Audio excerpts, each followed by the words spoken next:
Hey y'all, it's Wiggiona. So I know you tired of getting scammed out of your money when you go purchase wigs, right?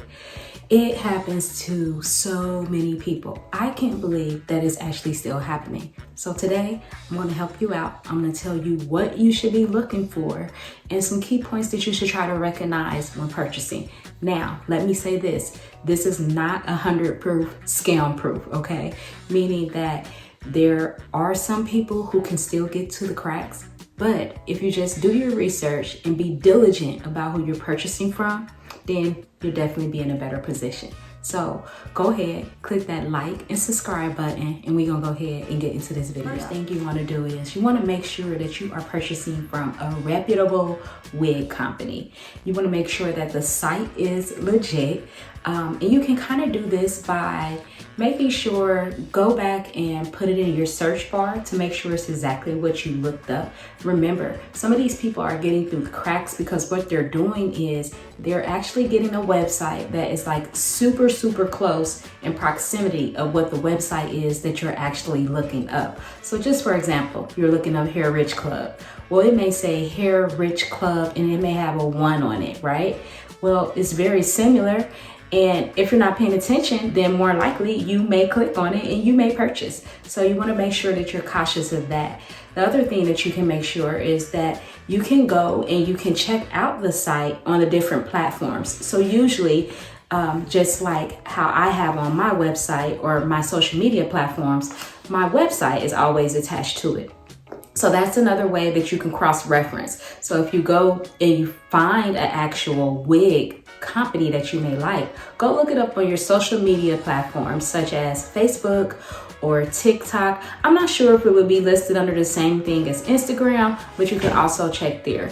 When you check there, what you'll be looking for is you'll actually be looking for the website. Click the link to just make sure that it's going back to the same page that you actually searched on. That will save you a number.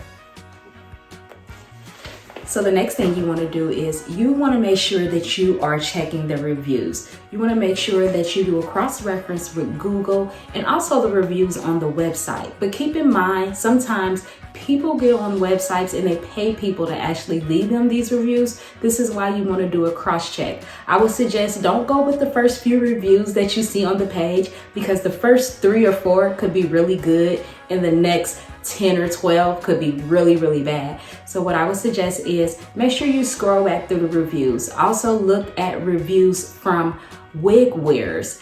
You can also do this by using YouTube. Maybe you can search in the name of the wig, and there will be certain people who will be reviewing these wigs on YouTube, and that is a great way for you to be able to get some reviews from the wig company.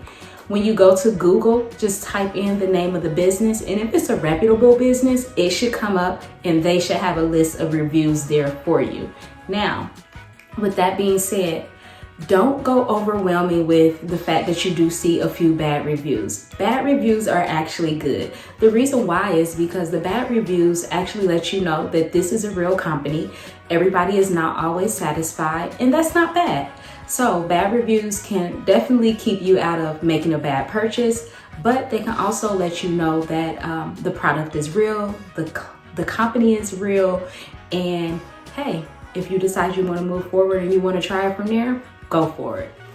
So let's talk about pricing.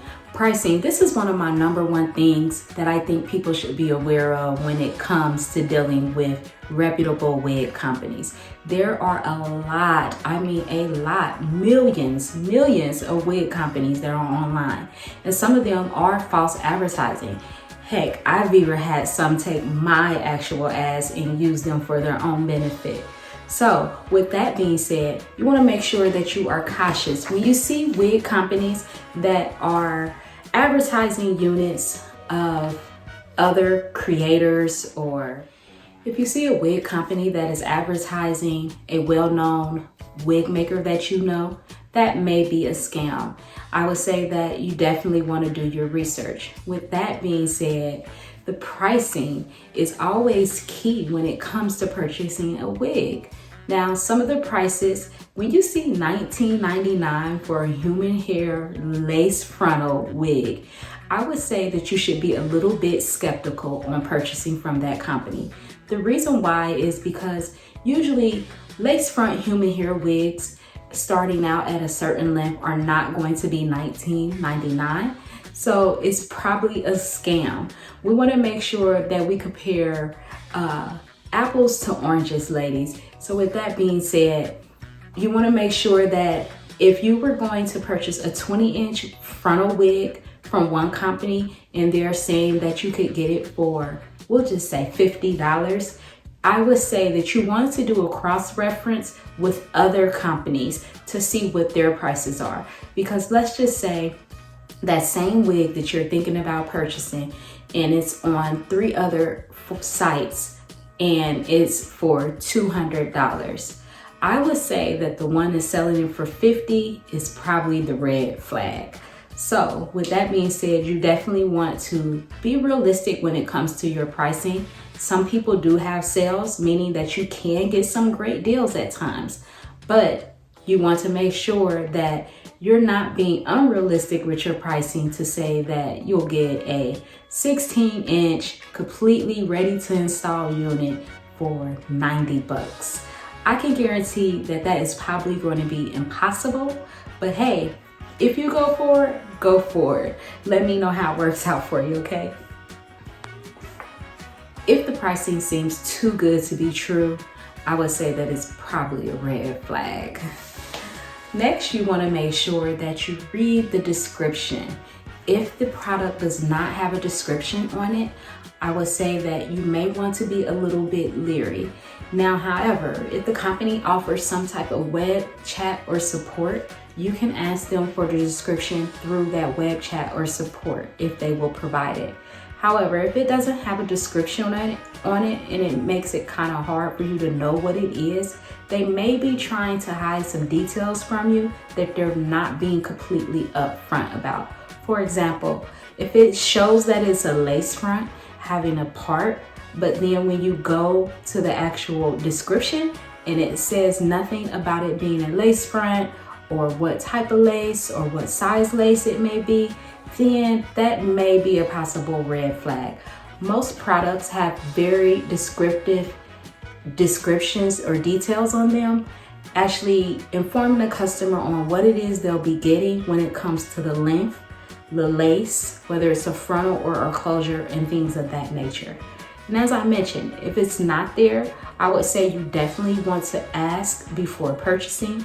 And if you don't have that option to ask the company about what the details are, then I say just go ahead and move on. Oh my God, this is a really, really huge one, especially with the world that we're living in right now.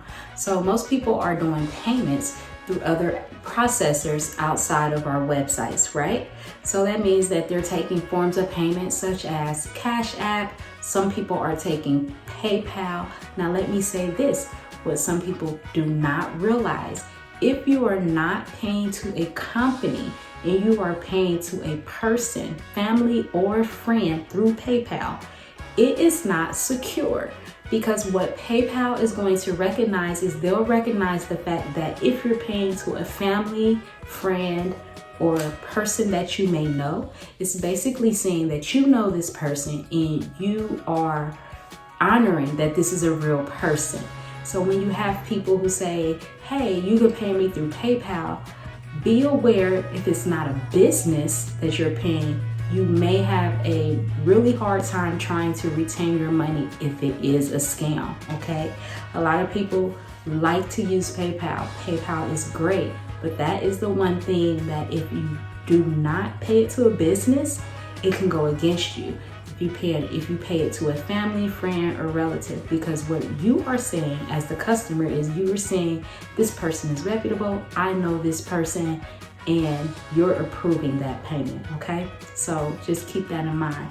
The other forms of payment that you do not want to use while purchasing a wig are Cash App and Zelle. Those are similar to what I was saying the PayPal friend or relative is.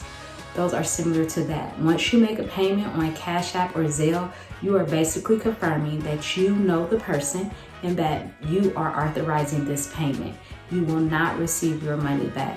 So if you're working with somebody and those are the only forms of payment they have, I would suggest to not go through with the payment, okay? This is the only way that you can protect yourself. Remember, no matter how good the deal may sound, you want to protect yourself.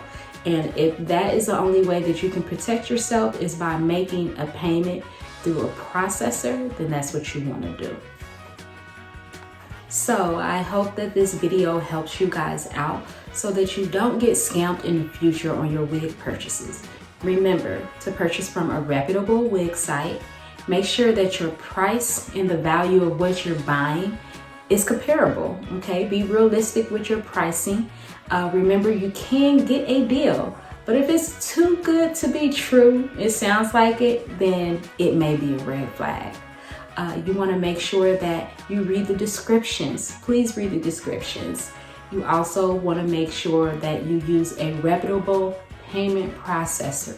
Stay away from Cash Apps or Zelles, definitely.